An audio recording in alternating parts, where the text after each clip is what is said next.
Hey foodies, welcome back to my channel.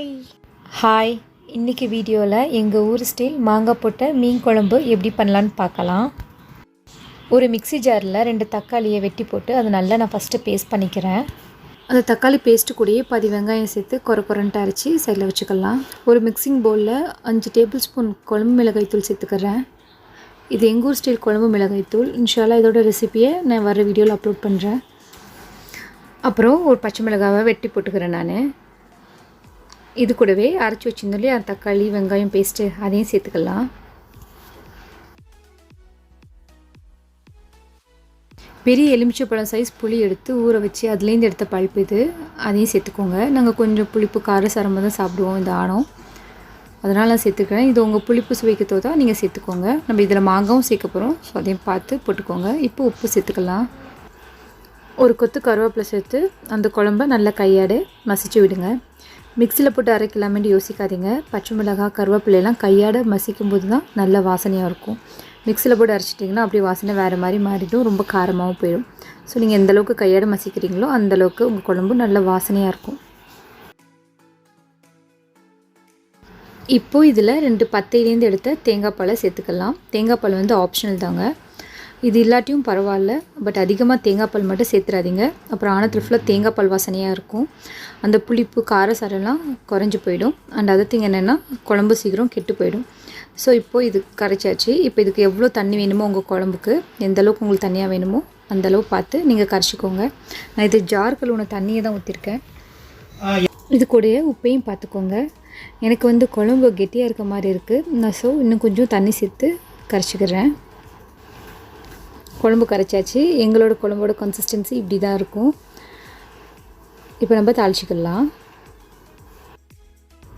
தாளிக்க ஆரம்பிச்சிக்கலாம். அதுக்கு நான் ஒரு மண் சட்டியை காய வச்சுக்கிறேன். மியானத்துக்கு மண் சட்டி தாங்க மாசாக இருக்கும். எண்ணெய் சேர்த்துக்கோங்க. சட்டி காஞ்சதும் எண்ணெய் சூடானதும் கொஞ்சமாக வெந்தயம் கொஞ்சம் கருவேப்பிலை சேர்த்து பொரிய விடுங்க. என்னோடய குழம்பு மிளகாய் தூளில் வந்து நான் வெந்தயம் சேர்த்துருக்கேன், ஸோ அதனால தான் இங்கே கம்மியாக சேர்க்குறேன் நான். வெந்தயம் நல்லா வாசனையாக இருக்கும், பட் அதிகமாக சேர்த்திங்கன்னா கசப்பாயிடும். இது கொஞ்சம் பொரிய விட்டுக்கலாம். பொரிஞ்சிருச்சுங்க. இப்போ நம்ம கரைச்சி வச்சு குழம்பு சேர்த்துக்கலாம். நான் அந்த குழம்புல வந்து மாங்காய் போட்டிருக்கேன், அதை காட்ட மறந்துட்டேன். மாங்காய் வந்து தோல் சீவிட்டு டைஸ் பண்ணி வச்சுருக்கேன், அதையும் சேர்த்து இதை கொஞ்சம் மூடி நல்லா வேக விட்டுருங்க. அந்த குழம்போட பச்சை வாசனையெல்லாம் மாறணும், அதுவரை மூடி நல்லா வேக விட்டுருங்க.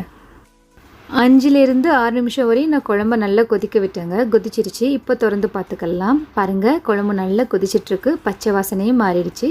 இந்த சமயத்தில் தாங்க நம்ம மீனை சேர்க்கணும். நான் இன்றைக்கி மத்தி மீனை க்ளீன் பண்ணி வச்சுக்கிறேங்க, அதை நான் சேர்த்துக்கிறேன்.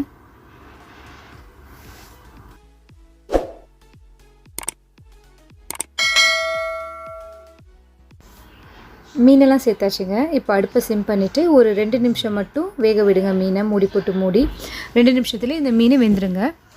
இப்போ 2 நிமிஷம் மட்டும் மூடி வேக விட்டுடலாம். மீன் வெந்துட்டுருக்க நேரம் பேரலாக தாளிப்பு ரெடி பண்ணிடலாம். அதுக்கு ஒரு கடாயில் எண்ணெயை சூடு பண்ணிக்கோங்க.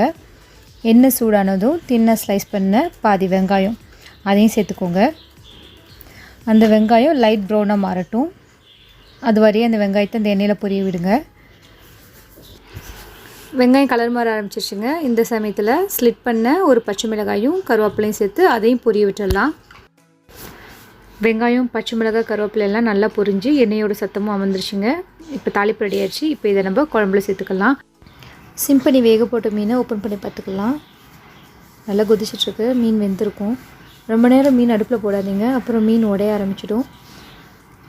டேஸ்ட் பண்ணி பார்த்துக்கோங்க, உப்பெல்லாம் சரியாக இருக்கான்ட்டு பார்த்துட்டு கடைசியாக தாளிப்பு வச்சுருந்தோம்ல அதை சேர்த்துக்கோங்க. அவ்வளோதாங்க, எங்கள் ஊர் கீழக்கரை ஸ்டைல் மாங்காய் போட்ட மீயானம் ரெடி. நீங்களும் ட்ரை பண்ணி பாருங்கள். ட்ரை பண்ணி பார்த்துட்டு எப்படி இருந்துச்சுன்னு கமெண்ட்ஸில் சொல்லுங்கள். வீடியோ பிடிச்சிருந்தால் லைக் பண்ணுங்கள், ஃப்ரெண்ட்ஸ் அண்ட் ஃபேமிலிஸ் கூட ஷேர் பண்ணுங்கள். மறக்காமல் எங்கள் சேனலை சப்ஸ்கிரைப் பண்ணுங்கள். தேங்க்ஸ் ஃபார் வாட்சிங். பாய்.